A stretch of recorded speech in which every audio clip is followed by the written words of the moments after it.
Hello, what is up guys? Eman from Peso Smart Page here. Welcome sa panibagong episode. Shout out to all the podcast listeners as well. I appreciate you all.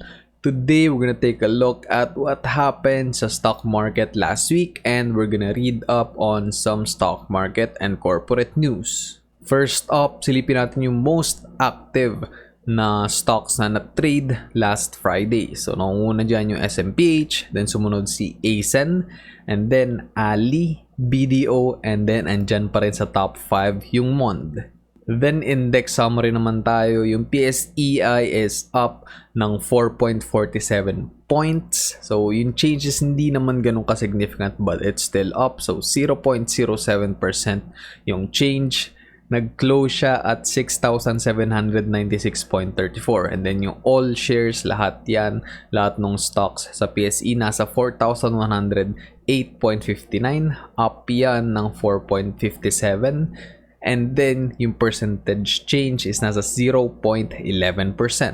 Total volume traded was around 1.5 billion. And then yung total trades is around 88,000. Tapos yung total value na na-trade is around 5.9 billion pesos. Then top gainers natin. To be honest, hindi ako sobrang familiar sa mga stocks na to, but ito yung top 5 na gainers. So CSB 22.64%, BKR 12%, NI 11.35%, Ever 8.89%, and then I 8.40%. I believe pinaglaruan lang to ng mga day traders sa PSE. Same thing naman sa mga worst losers. Yung TCB2A, isang preferred stock yan, no? So, down siya ng 12.24%. OV, down niya ng 8.33%. IPO, down ng 5.73%. And then BC, 5.29% down. And then lastly, MBC, down ng 4.76%. Una nating titingnan is yung Monde. So yung market cap niya currently is nasa 235 billion pesos. So pang PSEI na, no? Grabe. Tas yung last traded price niya was around 13.40 pesos per share. Bumaba siya, no, nung last week for as low as 12.68%. So grabe, I'm not sure kung bakit nila binebenta ng ganito kababa. Kasi, di ba nag-IPO at 13.5? Bakit may bebenta ng ganito kababa? But anyway, hindi naman tayo yung nagbenta nun. So, we're just gonna ignore that. And kung isa ka sa mga bumili at this price level, at this price point, then congratulations. Kumita ka na kahit papaano. Almost piso na yung kinita mo. And then kapag ka tinignan nyo yung financial reports ng Monde dito sa PSE Edge, hindi pa siya available.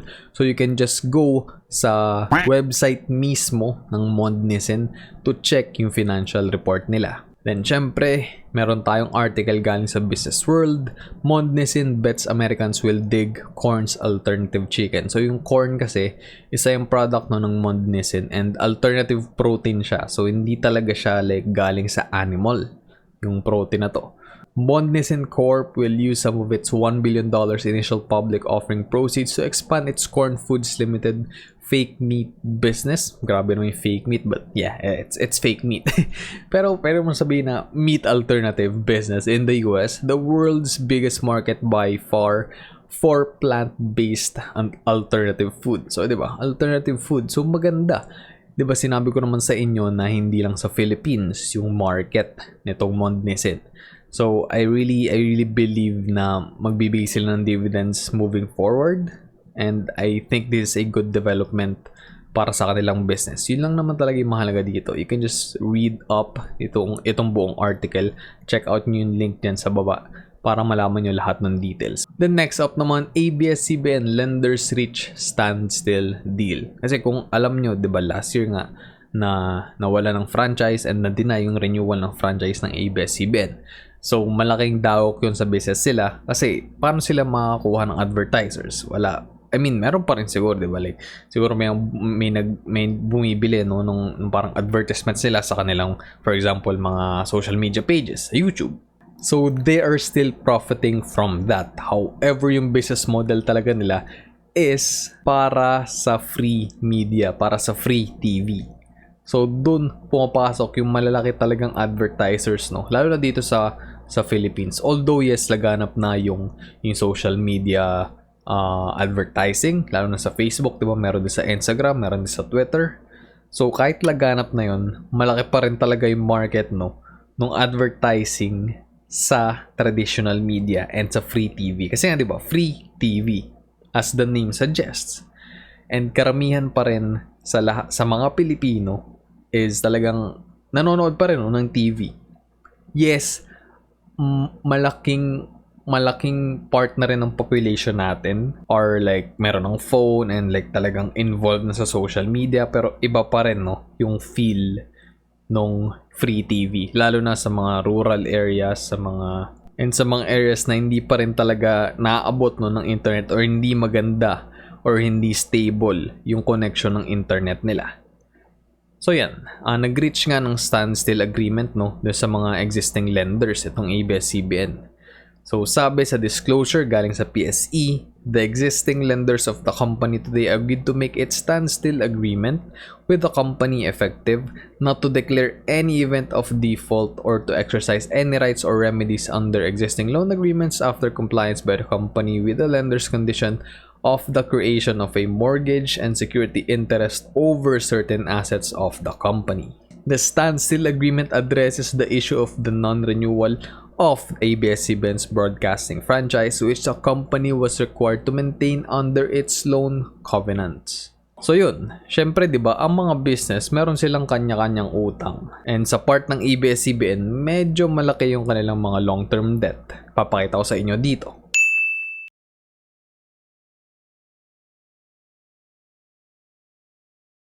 So, kailangan talaga mag-shift yung focus ng ABS sa ibang businesses, and they need to like act quickly and to like expand yung parang reach ng business sila or kung ano man yung ginagawa nila currently para to cope with what's happening, and syempre para makabayad sila dun sa mga creditors nila. Alright, the next one, BusinessWorld ulit. Former ranking government officials join Converge board. So, syempre, as we all know, listed public company na itong Converge. So, the board is led by former Department of Public Works and Highways and Department of Transportation and Communications Secretary Jose P. De Jesus, serving as chairman and independent director. Kasama din dyan yung former Bangko Sentral ng Pilipinas Governor Amando M. Tetanco Jr. and Reyes Tacandong and Company, founding partner and chairman Roman Felipe S. Reyes were elected as independent directors. And then yung Converge ulit invests 4.84 million US dollars in digital crossing and 2.66 million US dollars in Asia Netcom. So sa disclosure sa stock exchange sa PSE, Converge said that it entered into a deed of absolute sale of shares with Digital Telecommunications Philippines Incorporated for the acquisition of 10 million common shares in Digital Crossing, which maintains and operates the cable landing stations in the Philippines for AYAC and C2C or City-to-City cable systems. And then, this is also meant to implement the joint venture between Converge, PacNet Network, and Asia Netcom Philippines. Another telco news, Globe secures almost 800 permits to build new towers. So yan, 219 permits yung natanggap ng Globe sa different areas in North Luzon and 191 more permits sa Visayas. So yung LGUs in the National Capital Region released 179 permits, while those in Mindanao and South Luzon issued 113 and 97 permits respectively. And sinabi rin nila na it will take time to build new cell towers, around 3 months, And syempre, depende pa rin doon sa location. And yung target nila is to put up 2,000 new cell site towers this year. Nasa telco pa rin tayo. PLDT prepares international capacity surge with submarine cable system. So yun yung plano ng PLDT. Kailangan nilang increase international capacity by 5 times by the end of this year through the Jupiter Submarine Telecommunications Cable System. So yung current capacity is nasa 10 terabits, So kapag natapos itong project na to, almost 60 terabits na yung magiging international capacity. So itong Jupiter Submarine Cable System, kinoconnect yung landing points in Japan, Philippines, and the United States. And sinabi rin nila noong October 2017 na mag-i-invest sila around 7 billion pesos in a trans-Pacific cable system. So ito na yun. telecommunications pa rin tayo. More than 3,000 smart 5G sites fired up. So, grabe naman yung fired up. Grabe naman yung headline talaga. So, yung PLDT Incorporated and its wireless arm, Smart Communications Incorporated, are looking to further expand their 5th generation or 5G network coverage in the next 3 years. So, as of May, 3,000 5G sites na nga yung nabuksan o yung na-fire up according dito sa article across the country. And yung target nila is by 2023, they hope to continue being the leader in customer experience. So, yung mga smart users yan, ako personally, I am not a smart user. I use Touch Mobile and Globe. So, yeah, basically Globe. So, yeah, you can comment down below kung ano yung nararamdaman nyo or kung ano yung experience nyo with smart. Next up, SMIC completes acquisition of To-Go shares. So, as you all know, na-cover na natin to I think 2 weeks ago or a week ago na hindi ganun kaganda yung kitaan ng To-Go. Yung dating may-ari ng To-Go is yung Chelsea Logistics and Infrastructure Holdings Corporation. So, dun sa sale, so nung June 3 na transfer na yung ownership ng 550 million common shares ng To-Go to SMIC. And then, 230.5 million common shares naman to Trident Investments. So, after this sale, kaya nga 'di ba na-acquire na nila kasi majority shareholder na sila, majority stockholder na yung SMIC. Before, nasa 30.53% lang yung stake nila. Ngayon, natapos na yung sale, nasa 52.85% na. Then, ito naman, very interesting, So, the pandemic helps boost stock market accounts by 13.7%. The total stock market accounts went up 13.7% to 1.396 million last year as the pandemic prompted investors to sign up online to trade in the local bourse, the Philippine Stock Exchange Incorporated or PSE said. So, ito, diba nabanggit ko rin sa inyo or kung hindi nyo pa alam na yung Call Financial medyo nag-hiatus muna sila sa pagtanggap ng applications for their online stock broker account kasi like hindi nila kaya i-cater lahat yung demand. So ayun, isang reason nga doon is talagang dumami yung mga naging traders and dumami yung parang nag-consider na mag-invest. Kasi last year talaga sobrang bumagsak yung stock market. And although, yes, ang dami nagbenta, ang dami nag-fear sell. And syempre, iba naman talaga kailangan nila magbenta because like they need the cash. Marami pa rin nag-take advantage nung pag-dip ng market last year. And then, ang tagal din niyang parang flat bago siya like naka-recover kahit paano by the end of 2020 and like early 2021. So yun, that's really I think the main reason kung bakit like dumami. And yun nga, syempre nasa bahay lang tayo like we're looking for something na pwede natin paglibangan, and bukod doon, we are looking for something that can make us a little bit of money, And syempre yun, I think naging parang laganap na rin yung content or like parang demand for content sa financial literacy. And yeah, I'm really glad na nangyayari yon sa bansa natin because we really need it. And the next one naman is PAL, Cebu Pacific suspend UAE Manila flight. So the headline says it all. As I've said again and again, nung nag-start yung pandemic last year, si Warren Buffett binenta niya lahat ng airline stocks niya. Lahat ng airline holdings ng company niya, which is Berkshire Hathaway. Kasi alam niya na yes, merong magandang capital gain upside for this industry, for the stocks in this industry, for this sector. However, matatagalan talaga na makarecover itong industry ito, itong sector na to. Especially in PAL, like before pa ng pandemic, they are not profitable. So ito, paano yung Cebu Pacific profitable before the pandemic, pre-pandemic? But after the pandemic hit, of course, nag-take na sila ng hit and they took on some losses. That's really sad for the sector. And I mean, ang kailangan mangyari is, vaccination talaga, like mass vaccination and mapabilis. Kasi like no one will like really travel, Syempre may ilan, 'di ba? They're risking it, but Like some people they can't, and some people they really don't have the extra money to travel din.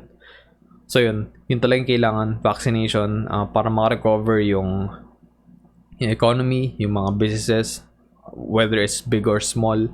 And yeah, para talagang makabalik tayo kumbaga dun sa parang pre-pandemic lives natin. Next up, Megaworld to build its 7th tower in Uptown Bonifacio. So sa BGC to, no? So yung Megaworld Corp is putting up another high-rise building in Uptown Bonifacio that will be the firm's 7th office development in the area, the company told the local bourse on Tuesday. So the 24-story tower, dubbed as the International Finance Center, offers 69,200 square meters of office space. Megaworld also said that the tower will be leadership in energy and environmental design certified. So yeah, that's pretty good. That's pretty much it naman. So marami na rin silang marami na rin silang like towers dun sa area na yan. So ito sila. But yeah, that's pretty solid news for Megaworld. Tingnan naman natin yung kanilang stock data. So nag-close siya at around 3.21%. So hindi na talaga siya totally naka-recover, no? Like I believe when I bought this stock back in 2019, yeah, mataas pa siya noong 2019. Yeah, as far as I can remember, I bought it at 2018 ko pala siya binili, December. Yan. December something ko siya binili. December 2018. Then tumaas siya hanggang 6. So 4 point something. And konting shares lang naman yung binili ko at that time. But yeah, hindi pa rin talaga siya like naka-recover, no. Then dito sobrang nag-dip talaga. Naging grabe 1.89 lang. Damn. That is pretty low. Then naka-recover na siya kahit paano to 4 early this year. Then yun, bumagsak na naman. Then yun. Ngayon, we're heading towards recovery na ulit. And yeah, that's pretty solid news then for them. And financial reports naman, I think napakita ko na rin to sa inyo before. So retained earnings, solid na solid. 131.4 billion. Then net income naman nila last year, almost nangalhati, no, compared to 2019. But still, they're making money pa rin. Then for the first quarter of 2021, is it looking good? Nope, it's not. Although yes, net income pa rin, but compared ng 2020, no, which is like bumaba na rin compared ng 2019, they're still down. So road to recovery pa rin talaga yung Megaworld. And then another sad news for Frutas. So nag-incur sila ng 16 million pesos na losses in trying times. So diretso na tayo dito, no, sa kanilang stock data. So, nag-IPO. Kailan ba sila nag-IPO? So, November. So, 2019 pa. Silipin natin yung 2019 na data. So, yun, grabe, no? Grabe yung, like, yung week dito. Yung first day ng trading. And then, bumagsak. And then, pinaglaruan syempre ng mga traders. Tumaas. Bumagsak na naman. Tapos dito, na lang, parang nag-consolidate. Pero, pababa pa rin siya. Tapos, biglang tumaas na naman. Grabe. And yung dip naman talaga dito is like lahat.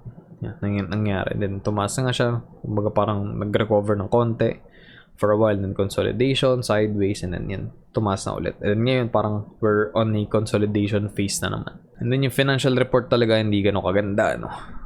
May retained earnings pa rin sila for like the period ended 2020.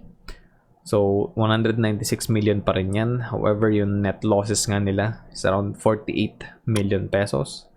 And then, for the first quarter ng 2021, dagok na naman. So, nahit ulit yung income nila. Negative 15.5 million pesos yung net losses. Alright, so investors positioned on Aboitiz Power after MSCI shakeup. So, actually, hindi ako familiar dito. Kasi, I think, tinanong ko pa kayo dun sa YouTube community tab natin. Na I'm not sure kung bakit mo mababa yung prices ng Aboitiz Power, but I'm buying. Dito nga may nag-comment sa isa sa inyo na yun, MSCI, tinanggal siya dun sa parang index na to. I don't really like care about that much. I mean, yes, meron siyang effect dun sa price action, no? But if I know na maganda yung fundamentals ng company, if may mangyaring mga ganito na bagay, no, na yun, may news na magpapababa ng stock prices ng stock na hinahawakan ko, and gusto ko talaga yung stock na yun, and then dividend paying stock naman, I'm gonna buy the dip. Okay. Although yes, mahirap i-find talaga kung hanggang kailan ba ito magdi-dip, like nasan ba yung bottom. But one good strategy is to like set a budget or parang capital budget. So sabihin natin 10k, no? So mag-set ka ng mga limit orders, like katulad dito. Yung ginawa ko sa ABS Power, bumili ako at around 21.5. Bumili ako at around 21.25. Bumili ako lowest nasa 21. And then nag-dip pa siya hanggang 20.5. Kasi nga mahirap malaman kung saan ba talaga magbo-bottom, no, bago siya ulit tumaas, bago siya mag-recover. So yeah, peso cost averaging lang din yung ginagawa ko kapag ganitong parang downtrend yung price ng isang stock. And yeah, syempre babalik pa rin tayo sa fundamentals ng company. And then, Aboitiz firm to issue third tranche of 30 billion bonds. So, AEV naman to, no? Yung Aboitiz Equity Ventures, hindi naman to Aboitiz Power. So, AEV said in a disclosure to the stock exchange on Monday that it had filed an application with the Securities and Exchange Commission for the issuance. So, 30 billion shelf registered bonds yan, no, consisting of 5 billion primary offer with an oversubscription option of up to 5 billion pesos. Then, silipin naman natin yung Aboitiz Power stock data. Nag-close siya at 22.8. So, like yung highest niya was around 23.15, no? On that day, nung Friday, nung nag-close. Na like yung average price, 22.94. So, yeah, dyan na lang siya naglalaro. We're at 22.8 na ulit. Solid. But, in my opinion, 22.8 is still a good buy. Then, next one, Razon takes lead of Manila Water. So, si Enrique Razon to, no? So, isa pa tong tycoon. So, yung stock na listed, yung company, no, ni Enrique Razon is yung ICT, if you're not familiar. So, kasama rin siya as far as I know sa PSEI. So, in-announce sila nung Friday na si Mr. Razon now has 51% voting interest in the East Zone Water concessionaire. So, nag-step down na rin si Fernando Zobel de Ayala and yung kapatid niya na si Jaime Augusto Zobel de Ayala. And then, yeah, nag-announce sila ng mga bagong, kumbaga, executives for the company. So, si Enrique Razon na yun appoint as the director, chairman of the board of directors, president and chief executive officer, and chairman and member of the executive committee of Manila Water. So, grabe, ang dami niyang responsibilities. So, effective yun June 3. That's gonna be it for this episode, everyone. Lahat ng mga sources, lahat ng mga links ng mga articles na ginamit ko for this particular video is matatagpuan sa description sa baba. End na natin yung episode here, guys. Sana may natutunan kayo, and if umabot kayo at the end of this episode, thank you very much. I appreciate you. Huwag nyo naman kalimutan i-smash yung like button kasi sobrang nakakatulong yun sa algorithm ng YouTube. Hit mo rin yung subscribe button if you're new to the channel, and click the notification bell para wala ka ma-miss out sa mga uploads ko every Monday and Friday, sometimes Wednesday. Connect with me as well sa social media platforms ko, TikTok, Facebook, Twitter, and Instagram at emanpsph. And if you want to support the channel, meron ng membership si Peso Smart PH. Click mo lang yung link dyan sa description sa baba to know more about it. Thanks again for watching and listening, everyone. Stay safe. I'll see you all in the next episode. Always remember, be Peso Smart.